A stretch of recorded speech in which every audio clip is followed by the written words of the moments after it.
Hola, buen día. Mi nombre es Anaibel Granados y junto con mis compañeros les vamos a desarrollar el tema de la historia y evolución de la prensa en Venezuela. Ok, el nacimiento de la prensa en Venezuela fue notablemente tardío, un factor que marcó su rol inicial, especialmente durante la gesta de la independencia. La imprenta, herramienta esencial para el desarrollo de un periodismo formal, llegó a Venezuela en 1806, de la mano del precursor Francisco de Miranda. Sin embargo, no se estableció de inmediato para una producción sostenida.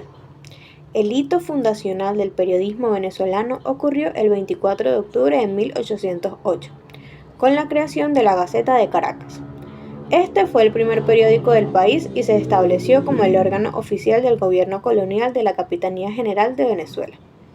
Su primer redactor fue el joven y talentoso humanista Andrés Bello. Es fundamental contextualizar este retraso. Mientras que la imprenta llegó a México en 1539 y los Estados Unidos ya contaban con una veintena de periódicos activos para esta época, Venezuela fue una de las últimas colonias de la América hispana en recibirla. Este rezago se debió principalmente a la estricta política de control y censura de la corona española. Con el inicio del movimiento independentista, la prensa rápidamente se convirtió en un campo de batalla ideológico. El periodismo independiente y con una clara orientación patriótica hizo su aparición con el Semanario de Caracas, fundado el 4 de noviembre de 1810 por el presbítero José Hunda. Al principio, la prensa revolucionaria operó con una naturaleza clandestina y precaria, recurriendo a hojas manuscritas o a la impresión esporádica de panfletos y proclamas en imprentas itinerantes, buscando evadir la vigilancia realista. Una figura clave en la difusión de las ideas de la emancipación desde el exterior fue Francisco de Miranda. Estando en Londres, editó El Colombiano a partir de 1810, la primera publicación venezolana en el extranjero, destinada a inspirar y apoyar la causa de la libertad en América. Durante este periodo formativo, 1806-1818, la prensa estuvo mayormente intervenida por el poder colonial. Esta realidad de una prensa controlada y censurada por las autoridades de la corona, aun con la aparición de voceros patriotas, generó la imperiosa necesidad de un vocero patriota, fuerte y coherente que pudiera articular y sostener la causa de la República en un contexto de guerra e inestabilidad política. La prensa en la Guerra de Independencia y la Gran Colombia, periodo entre 1818 y 1830. Durante la Guerra de Independencia, la prensa se convirtió en un arma ideológica tan importante como las campañas militares. Como respuesta directa a la Gaceta de Caracas, el medio realista dirigido por José Domingo Díaz, Simón Bolívar fundó el Correo del Orinoco el 27 de junio de 1818 en Angostura, lo que hoy se conoce como Ciudad Bolívar. Su misión era contrarrestar la propaganda española y convertirse en el vocero revolucionario por excelencia de la causa independentista. De esta forma, su objetivo principal era defender la causa patriota, elevar la moral de los combatientes, informar sobre los sucesos militares, políticos y diplomáticos y ganar apoyo internacional. Por esto llegó a publicarse en español, en inglés y en francés. En sus páginas se fusionaban las ideas de líderes como Bolívar, Rocio, Seas y Santander, convirtiéndose en una auténtica arma de guerra ideológica. No obstante, operaba bajo grandes dificultades, como enfermedades de los impresores, campañas militares que obligaban a mover la imprenta y escasez de personal capacitado. Años después, tras la batalla de Carabobo en 1821 y la capitulación final en 1823, la actividad periodística aumentó.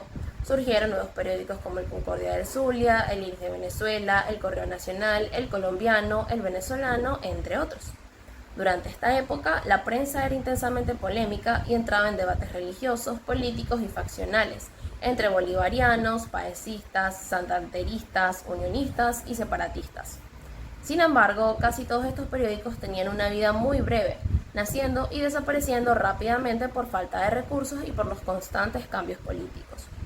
Asimismo, aunque existía libertad de imprenta, esta era bastante relativa, dado que criticar abiertamente instituciones o funcionarios podía considerarse como sedición, subversión o difamación, lo que limitaba la libertad de expresión.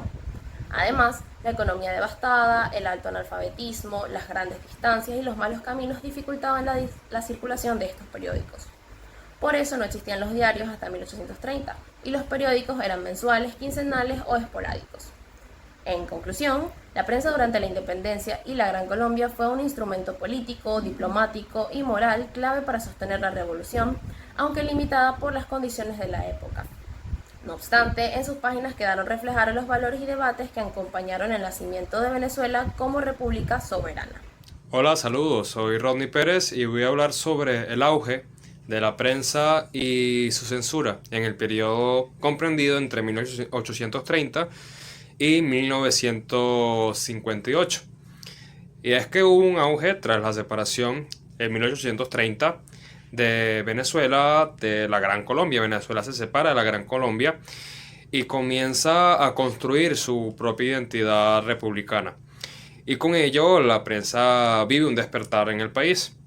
Y ya para ese año, 1830, más de 15 periódicos circulaban en ese entonces. Y aunque la Gaceta de Caracas de 1808 es considerada el primer periódico, algunos defienden que el verdadero periodismo moderno comenzó con el diario La Mañana en 1841. Sin embargo, ¿cuál fue el primero? Hay un cierto debate en cuanto a esta pregunta. Ahora bien, ya para el año 1872 hubo una consolidación institucional de la prensa con el gobierno de Antonio Juan Blanco, que crea la Gaceta Oficial de Venezuela como órgano oficial del Estado. Ya en 1893 la publicidad entra en escena y marcó el inicio del periodismo como industria. Ya para el siglo XX, a principios del siglo XX, surgen diarios que marcaron una época. Por ejemplo, El Impulso, Barquisimeto 1904, El Universal, Caracas 1909, Panorama, Maracaibo 1914, Últimas Noticias, Caracas 1941, El Nacional, Caracas 1943. Cabe destacar también la revista Fantoches, que sirvió de una crítica al gobierno de Juan Vicente Gómez, a una Venezuela que era un nuevo país petrolero para esa época y con las concesiones que se otorgaron a empresas extranjeras, especialmente a los Estados Unidos. Fue una crítica caricaturesca de lo que pasaba en ese momento y las manos extranjeras que llegaron a Venezuela para el gobierno y el periodo de Juan Vicente Gómez. Hablemos sobre dos dictaduras que representaron una censura para la prensa venezolana en este periodo. Las dos dictaduras más importantes, Juan Vicente Gómez y Marcos Pérez Jiménez. Y para el periodo de Juan Vicente Gómez, 1908 a 1935, la prensa fue severamente controlada. Se prohibieron críticas al régimen, se clausuraron periódicos y se encarceló a periodistas. La censura era ley y el miedo era una rutina. Ya décadas después, bajo Marcos Pérez Jiménez, 1952 al 58, la situación se repitió. Aunque se impulsaron obras públicas y propaganda oficial, se persiguieron medios independientes. La censura se institucionalizó y muchos periodistas fueron silenciados, encarcelados o exiliados. Y todo esto en un contexto donde la censura era parte de la prensa venezolana. Vengo a hablar sobre el periodo de la prensa venezolana de 1958 hasta la actualidad. El resurgimiento de la democracia en 1958 impulsó la defensa de la libertad de expresión, tras la caída de la dictadura de Marcos Pérez Jiménez en 1958. Venezuela recuperó la democracia. Con este cambio político se restauraron derechos fundamentales, entre ellos la libertad de expresión. Los medios de comunicación pudieron trabajar sin censura, expresar opiniones políticas y fiscalizar al poder público. Esto fortaleció el papel del periodismo como garante a la verdad y la pluralidad informativa. El surgimiento de importantes órganos gremiales son el Colegio Nacional de Periodismo, fundado en 1976. Se creó para defender los derechos laborales y éticos de los periodistas, promover la profesionalización del oficio y proteger la libertad de expresar en el país. El Sindicato Nacional de Trabajadores de la Prensa, organización que agrupa los reporteros, fotógrafos, camarógrafos y demás trabajadores del sector. Su objetivo es velar por las mejores condiciones laborales y la seguridad de la comunicación social.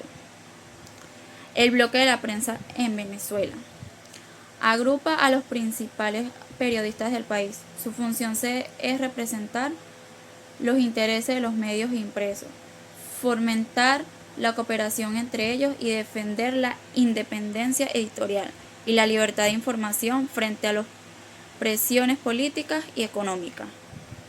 El nacimiento de nuevos medios en el capital fueron: en la etapa democrática surgieron medios emblemáticos que marcaron el crecimiento del periodismo venezolano, como El Meridiano, 1969, especializado en deportes, y El Diario, de 2001, en 1973, centrado en noticias políticas, sociales y actualidad. Estos medios reflejan la modernificación en la prensa nacional. Prensa venezolana actualidad. La prensa venezolana actual enfrenta censura, crisis económicas y control estatal, pero aún mantiene medios digitales y periódicos que luchan por información de la libertad.